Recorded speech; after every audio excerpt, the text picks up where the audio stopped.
Salut à tous, la team OL, Thomas Mcho et Nico pour OL Fan TV. Désolé d'avance les gones pour le son.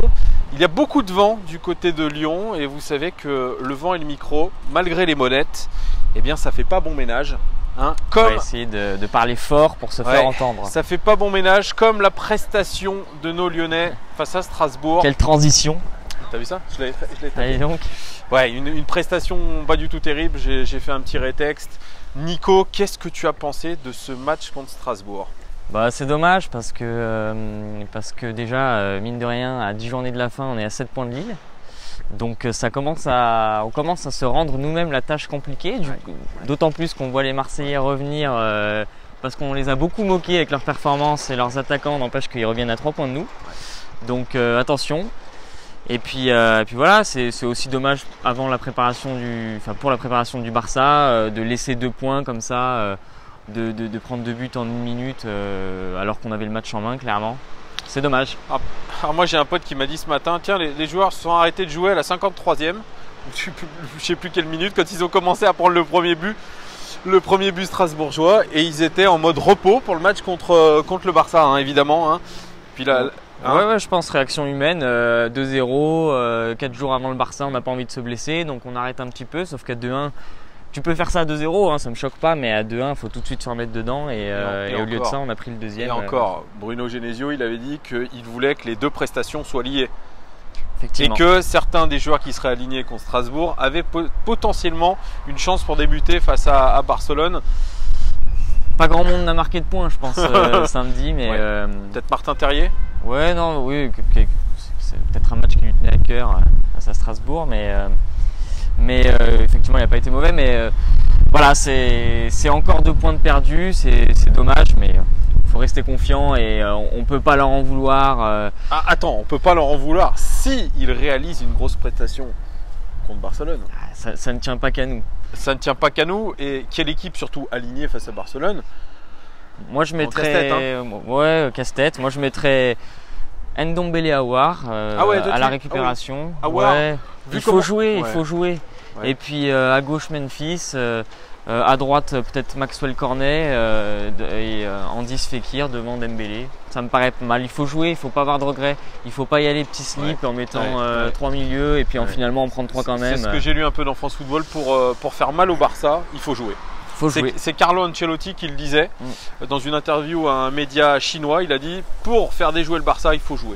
C'est exactement ça. Il n'y a pas le choix. Il n'y a pas le choix. Bien sûr, il y a Messi. Il y a Messi, le facteur X de cette équipe. La seule manière peut-être de déranger Messi, c'est de le faire dégoupiller. C'est son seul point faible. Selon Yaya Touré, ça serait de lui faire péter un boulon. Je pense que plus d'un ont essayé cette technique. Sergio Ramos récemment. Ouais, Sergio Ramos notamment.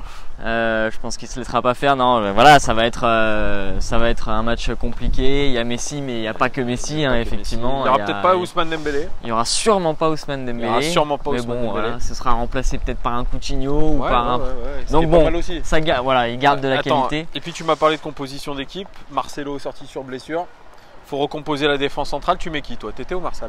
Est-ce que c'est vraiment une mauvaise nouvelle? Honnêtement, je suis pas certain parce que je pense qu'avec Marsal ou Tété, ou l'un ou l'autre, franchement, je sais pas qui sera choisi par le coach. Mais je pense que ça peut peut-être plus tenir la route que Marcelo, parce que Marcelo, il y a vraiment des matchs où il peut vraiment vriller total. Après, alors il n'avait pas été mauvais au match aller. Ouais, il est très bon de la tête notamment sur les dégagements défensifs. Ça, il n'a pas d'égal quasiment. Hein. C'est vrai que sur les dégagements défensifs, il est souvent imprenable de la tête. C'est vrai.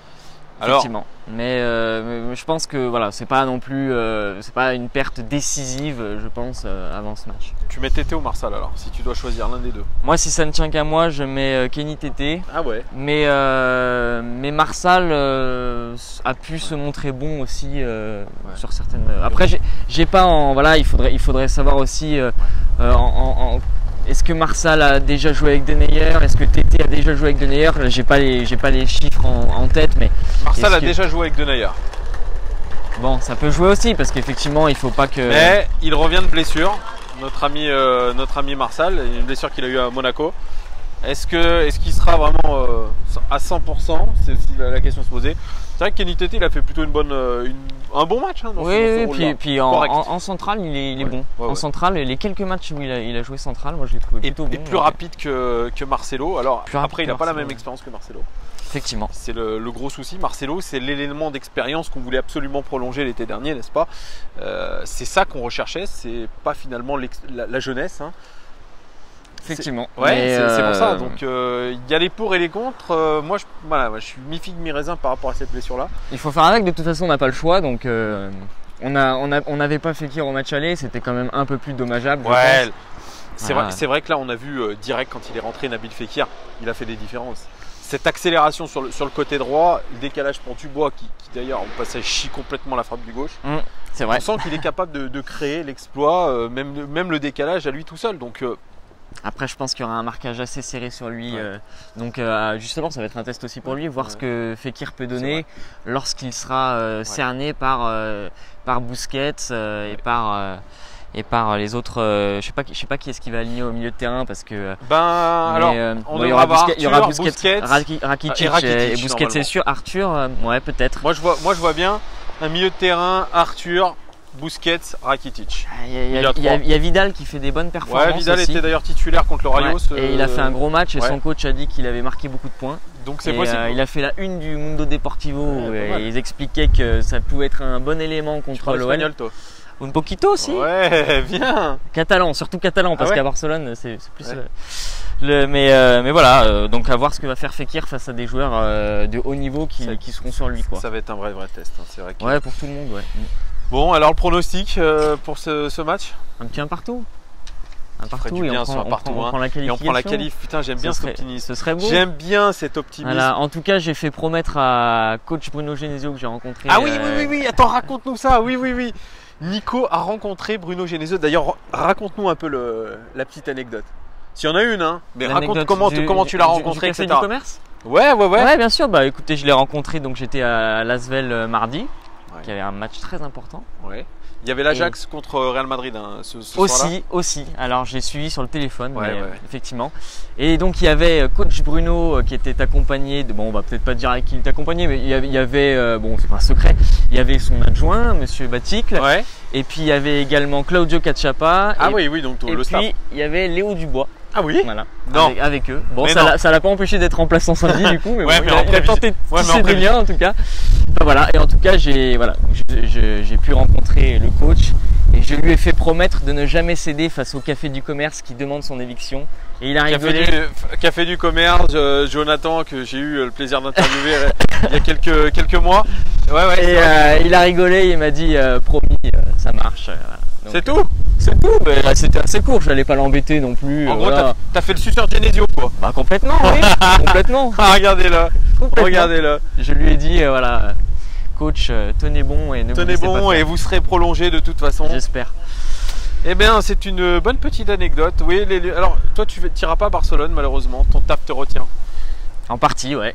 Ça aurait été avec plaisir. J'ai été au Barça l'année dernière. C'est plus important que d'aller.